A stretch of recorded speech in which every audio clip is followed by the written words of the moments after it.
Guys, pakita ko sa inyo kung ano itsura kung mayroon pa bang gear oil ito. 3 months mahigit ko na itong dinapalitan. Dahil walang budget. Kaya ngayon ko lang napalitan. So, di ko lang alam. Check natin guys. Ito na, buksan natin.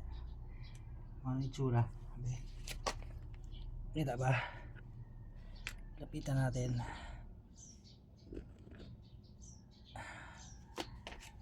Ayan na.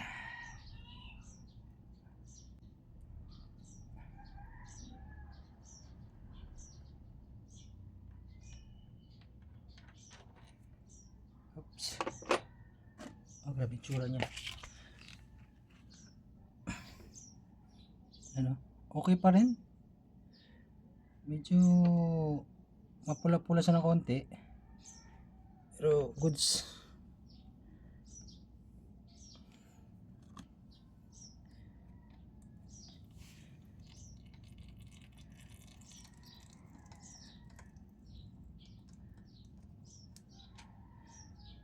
Pula ng konti.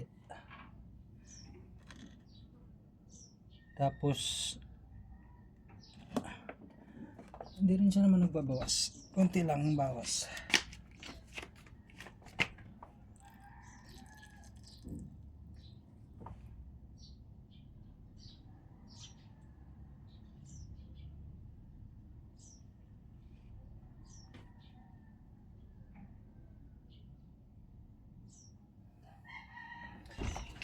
So yan guys.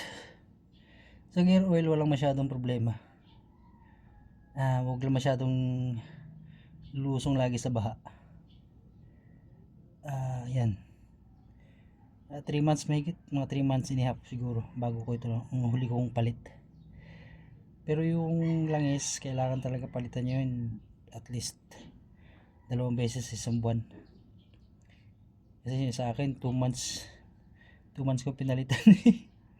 Ang itim na, tapos kunting-kunti na lang natitira, siguro mga 1 baso, kalahating baso ganyan.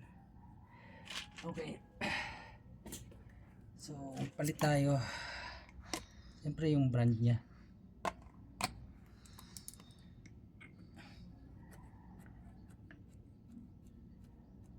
Hindi ako nagpapalit ng ibang brand. Since na-acquire ko itong motor, ito lang lagi yung brand na ginagamit ko sa gear oil nya. Yung langis nya, nakapagpalit na rin ako yun ng ibang brand.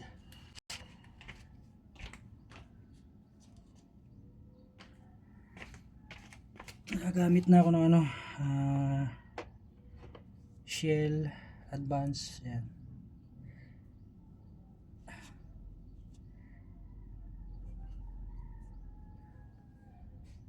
So yun lang. Nakagad natin, hindi naman masyadong wag lang lagi itong lalusong sa baha, walang problema sa gear oil.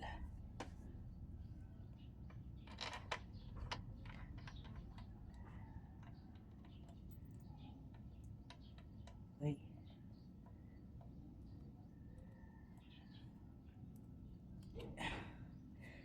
Tapos higpitan lang natin.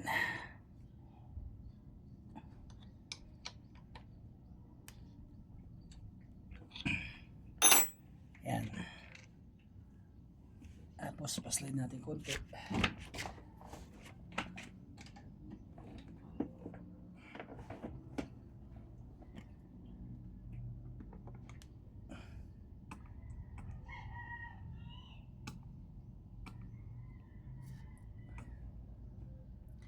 Bakit kasi yung engineer nitong motor na to dito nilagay yung pahirapan yung paglagay ng gear oil. Hindi man sila gumawa ng ibang butas na yung mas madali mo siyang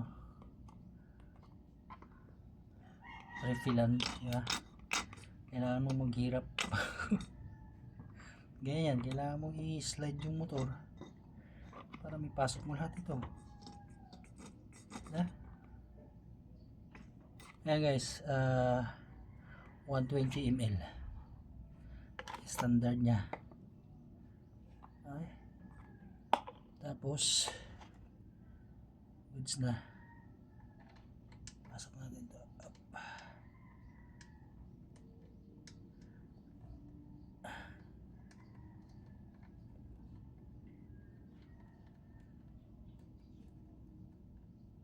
Yun.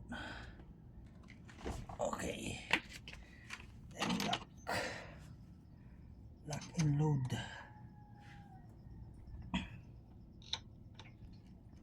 Okay. Goods. Thank you.